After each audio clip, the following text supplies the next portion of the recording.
Primero, pedir disculpas de todos ustedes. Ayer, esta mañana, sé que muchos de ustedes han pedido una conferencia, una entrevista conmigo, pero también teníamos la obligación de respetar normas internas del anfitrión para que se inaugure. Antes no podía haber alguna conferencia, y tampoco ha habido transmisión directa de este evento. Generalmente nuestros debates siempre han sido de carácter público. Eso no digo por una cuestión de figuración, sino más bien para información de nuestros pueblos. Venimos a esta cumbre de jefe de Estado, así como muchos presidentes plantean sobre el tema de integración, inclusión, democracia, todo para combatir la pobreza, trabajar por la igualdad, acabar con esas profundas asimetrías de familia a familia, de país a país, inclusive de continente a continente. Y esa misma intervención tenía muchas diferencias, no con todos, sino con muchos de los presidentes que intervenían. Si hablamos de integración de América, pero siento que estamos en una etapa de desintegración. No está presente Cuba, ya por razones por demás conocidas. No es posible que un país pueda vetar la presencia de Cuba. Por tanto, la integración y la ausencia de Ecuador como una ausencia justa en protesta al veto de Estados Unidos hacia Cuba. ¿De qué integración podemos hablar? ¿De qué inclusión podemos hablar si estamos vetando o estamos excluyendo a un país como Cuba? Yo decía hace un momento, en la última intervención en la Cumbre de las Américas, entre Estados Unidos y Cuba en algo se parece, porque los dos países mandan tropas a algunos países del mundo. Cuba manda tropas para salvar vidas mediante sus médicos.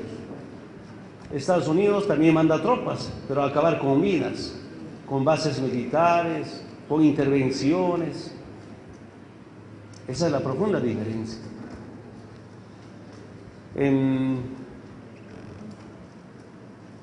Todos los países de Latinoamérica y del Caribe piden presencia de Cuba en la cumbre, pero solo un país, o tal vez un país y medio, no acepta. Entonces, ¿de qué integración podemos hablar cuando la integración de nuestros pueblos de América es buscada permanentemente en muchos movimientos sociales y no tenemos capacidad de escuchar ese pedido clamoroso de los pueblos de una verdadera integración? Esta mañana me ha llamado la atención y me ha impresionado la intervención de la directora del CEPAL, donde reconoce el crecimiento económico en Latinoamérica. Pero debemos preguntarnos por qué y a qué se debe el crecimiento económico. Por lo menos quiero decirles con mucha certeza, en Bolivia hay crecimiento económico y una liberación financiera al pueblo boliviano, porque nos hemos liberado del Fondo Monetario Internacional. Ya no estamos sometidos al consenso de Washington. Hasta antes que llegara a la presidencia, los distintos gobiernos del modelo neoliberal siempre acudían, apelaban al Banco Mundial, especialmente al Fondo Monetario Internacional. ¿Para qué? Para prestarse plata y pagar aguinaldos a nuestros trabajadores en Bolivia. Después de que de manera soberana decidimos nacionalizar los hidrocarburos, el primer año de mi gobierno, de nuestra gestión, no me he prestado plata para pagar aguinaldos. Más bien, creamos, gracias a este recurso natural, bonos y rentas para la niñez y para la vejez. Imagínense, compañeros de la prensa, cuando llegué a la presidencia en 2005, asumí la conducción del país en 2006. ¿Cuánto eran las reservas internacionales de Bolivia? 1.700 millones de dólares. En corto tiempo ha crecido casi en este momento 13.000 millones de dólares de reservas internacionales. Por eso a veces decía, ¿qué está pasando en Bolivia? ¿Por qué este rápido crecimiento de nuestras reservas internacionales? ¿Cuánto eran los depósitos de los ahorristas en Bolivia? 2005, 3.000 millones de dólares. Ahora tenemos de depósitos más de 10.000 millones de dólares. Pero sobre todo de los pequeños, medianos productores. Antes este depósito eran de los empresarios. La inversión pública en 2005 era menos de 600 millones de dólares. Para este año está programado, estimado, más de 5.000 millones de dólares de inversión pública. Antes de los 600 millones de dólares, el 70% era créditos o de cooperación y el 30% era con recursos propios. Ahora, más del 80% son con otros recursos. Un 20% todavía sigue siendo cooperación o créditos internacionales. En corto tiempo ha empezado a cambiar nuestra economía. Por eso estoy convencido que es tan importante recuperar nuestros recursos naturales para el bien de nuestros pueblos y no como antes habían empresas extranjeras que saqueaban nuestros recursos naturales. Y podemos comentar de muchos resultados en corto tiempo. Por supuesto, imposible poder resolver todas las demandas largamente esperadas. Sin embargo, empezamos ese proceso de cambio. No una sola liberación de carácter cultural ni social, sino también financiera. Hasta ahora, ¿qué hicimos? Pasar de un Estado colonial mendigo a un Estado plurinacional indígena. Hemos empezado a dignificar a los bolivianos y a las bolivianas. Venía a compartir estas experiencias en esta cumbre con presencia de todos. Sin embargo, para así hacer frente a la imposición de algunos gobiernos presidentes, estamos en cómo desintegrarnos. Y por eso coincido con la propuesta de la presidenta de Brasil, que sea la última cumbre sin Cuba. Que sea la última cumbre sin exclusión ni marginación. Yo quiero decirle, tenía mucha confianza en el presidente Obama. En la última cumbre realizada hace 2 o 3 años atrás, nos dijo, queremos ser socios. Relaciones del respeto mutuo. Sin embargo, todo lo que he vivido en este tiempo ha sido todo lo contrario. Pese, diremos, algunos actos de conspiración con algunos operadores desde Estados Unidos, hemos ratificado el nuevo acuerdo marco con el gobierno de Estados Unidos, donde está previsto intercambiar o retomar la presencia de nuestros embajadores, sea en Bolivia o en Estados Unidos. Paciencia, todo por nuestros pueblos, todo por la integración de América. Quería una pequeña introducción, si hay alguna pregunta, alguna duda. Vamos ordenados, por favor. Iniciamos acá y vamos en este orden y se identifican, por favor, pero ordenados. Buenas noches, presidente Evo Morales, la Radio del Sur, Nieves Valdés, de Venezuela. Quería preguntarle, un poco usted ha comparado las dos cumbres, ¿no? Un poco las cumbres de la CELAC que han sido abiertas completamente, donde han sido públicas, digamos, la transmisión y las deliberaciones de los presidentes. ¿A qué se deberá que esto está completamente cerrado ¿Y cuál es la postura también del presidente Evo Morales con respecto a la despenalización de la hoja de coca?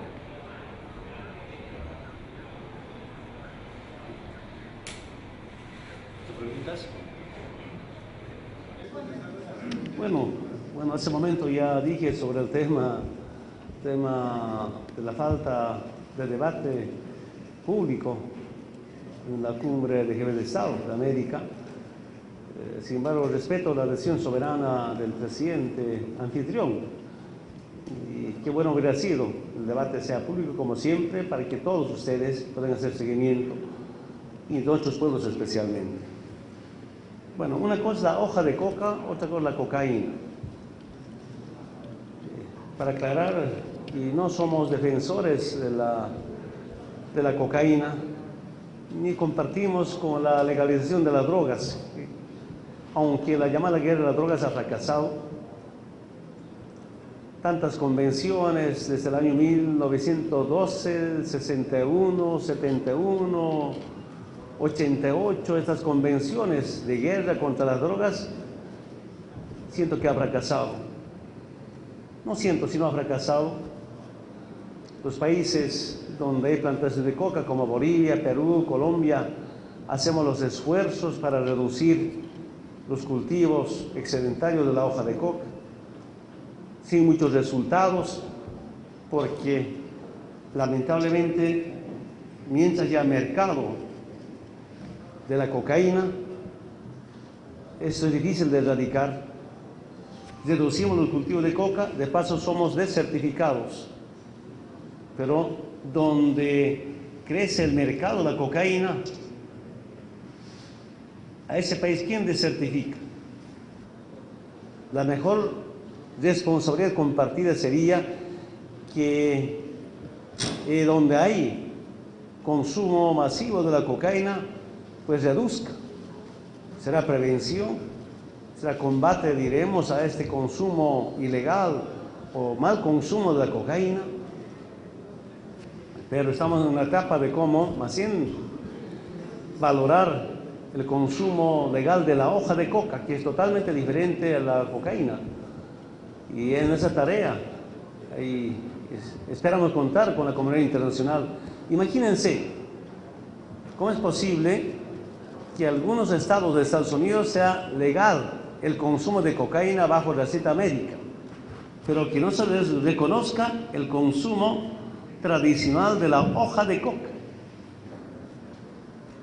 Tenemos muchas investigaciones de las universidades de Europa, de Estados Unidos, en la década del 90, una investigación de la Universidad Harvard de Estados Unidos que decía: la hoja de coca es uno de los alimentos, o los mejores alimentos del mundo.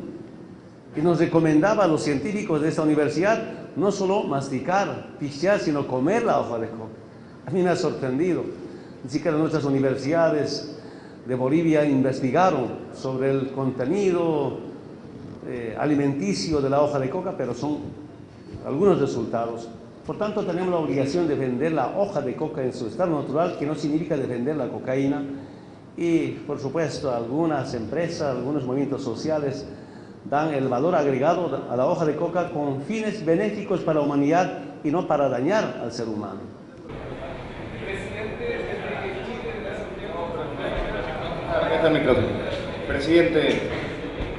Presidente, buenas noches. Alejandro Álvarez, ciudadano de Ecuador. La postura del presidente Rafael Correa con respecto a Cuba y su exclusión de esta cumbre ha traído eco en este evento. ¿Cuál es su opinión? Hace un momento yo dije, es una reacción justa, una posición justa en repudio a quienes no aceptan la presencia de Cuba en esta cumbre de las Américas. Señor presidente, Jorge Río Pérez, Televisión Martín. Toda organización seria se rige por un reglamento. En este caso, en la Cumbre de las Américas, el reglamento es la Carta Democrática Interamericana, que excluye a Cuba porque Cuba no tiene un gobierno democrático. Hay un dilema y yo quisiera escuchar su opinión. Si se anula la Carta Democrática Interamericana, entonces no habría obstáculo para que Cuba participara.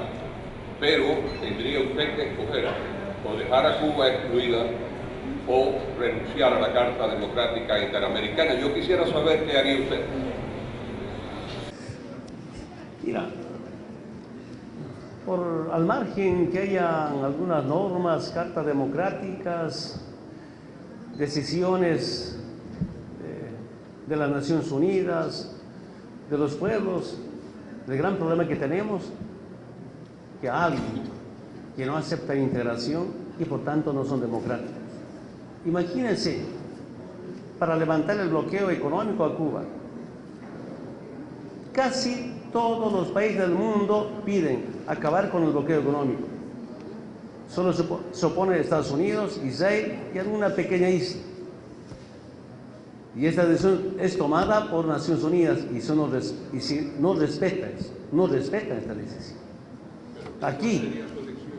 Aquí, todos los países de Latinoamérica y del Caribe piden que esté presente Cuba y tampoco Estados Unidos acepta. Entonces, es como una imposición, como una dictadura de un país frente a los países de América Latina y del Caribe. Y estos hechos obliga a Sudamérica, Latinoamérica y al Caribe como unirnos como otra OEA sin Estados Unidos. Eso es CELAC. Este proceso debe continuar al margen de normas, cartas democráticas que se puede gestar. Yo estoy convencido que aquí hay una rebelión de los países de América Latina y del Caribe frente a la imposición del gobierno de Estados Unidos. Presidente, Carolina Hernández, Venezuela.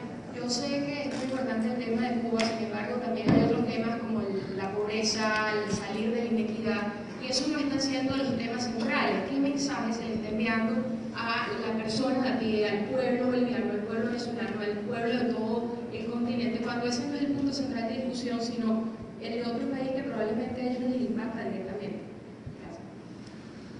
Gracias. Estos eventos deberían ser fundamentalmente para debatir cómo reducir la pobreza, cómo trabajar de manera conjunta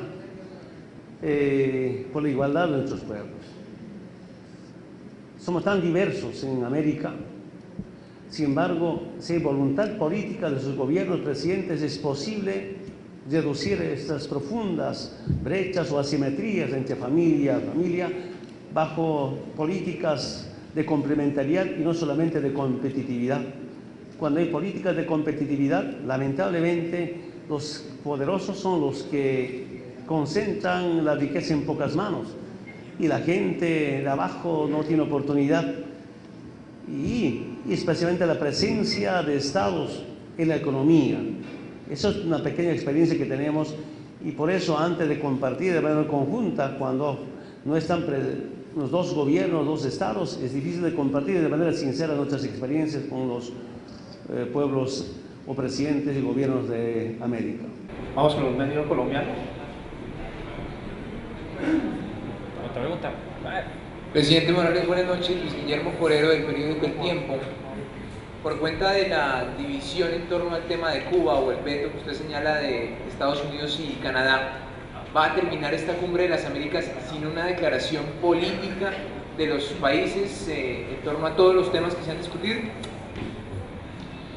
Aquí hay dos temas, Cuba y Malvinas.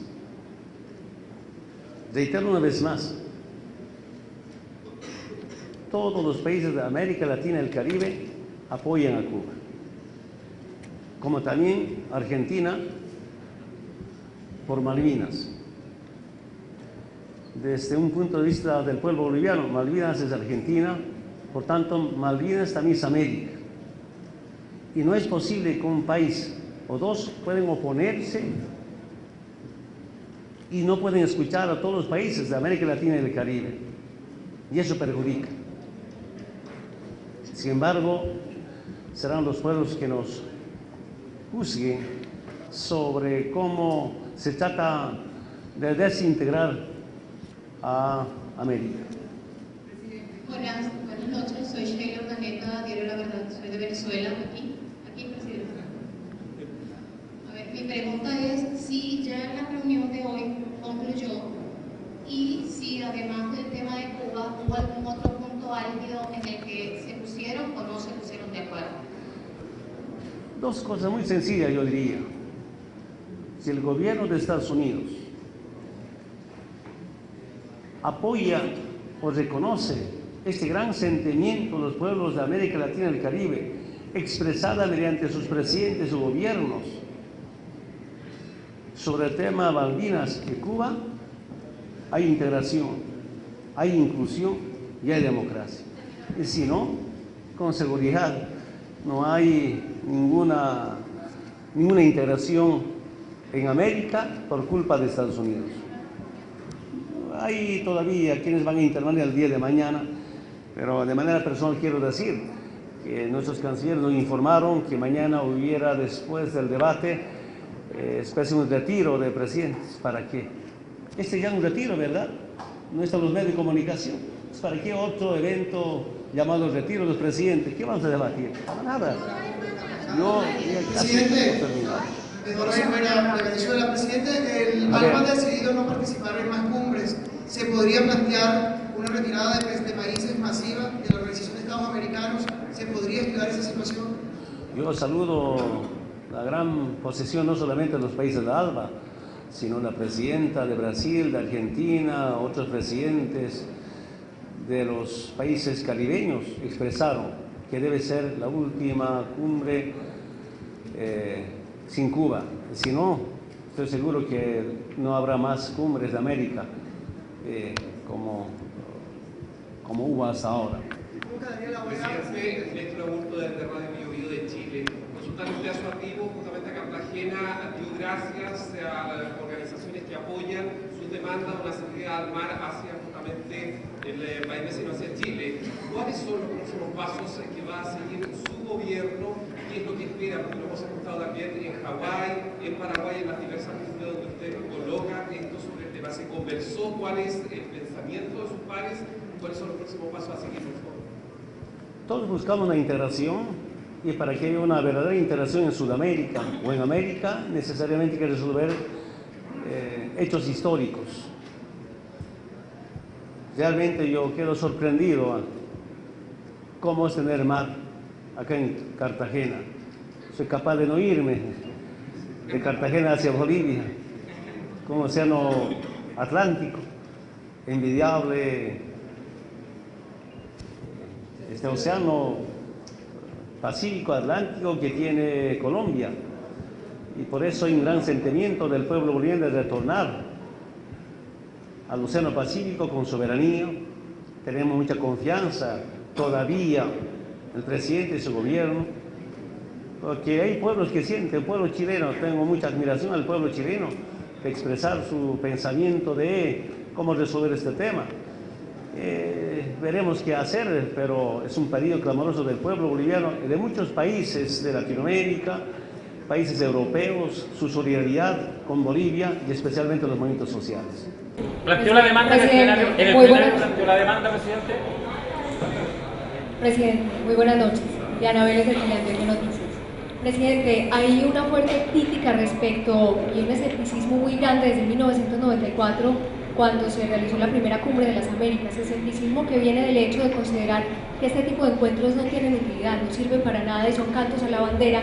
Finalmente se determina una declaración, pero esa declaración no tiene seguimiento, no tiene verificación y no termina en nada. ¿Usted considera que estos encuentros, al margen de todas esas discusiones políticas, sí son útiles para el continente? Bueno, yo no he participado en estos eventos internacionales, aunque en la penúltima cumbre de jefes de Estado, que ha sido un fracaso, un documento a medias, pero yo les decía en este evento, a ver, documentos gestados desde hace 6 meses, mediante las cancillerías, casi documentos ya preparados, pero faltando unas semanas, aparecen nuevos problemas, nuevas necesidades de los pueblos, y eso nunca estaban tomados en cuenta. los documentos trabajados por nuestros diplomáticos a veces no son acordes con las nuevas necesidades que tienen nuestros pueblos. Además de eso, nunca se cumple. Y quisiéramos ser muy prácticos en esta cumbre, a ver que Estados Unidos apoye a Cuba y Argentina. Ya se integra América. Y si no, estamos camino a desintegración. Imagínense, no solamente son los países del ALBA que dicen que sea la última cumbre sin Cuba, sino muchos países del Caribe, de Sudamérica, que no son parte de los países del ALBA. Eso significa que hay un gran sentimiento que va creciendo por Cuba, por esa injusticia que existe contra Cuba. Muchas gracias.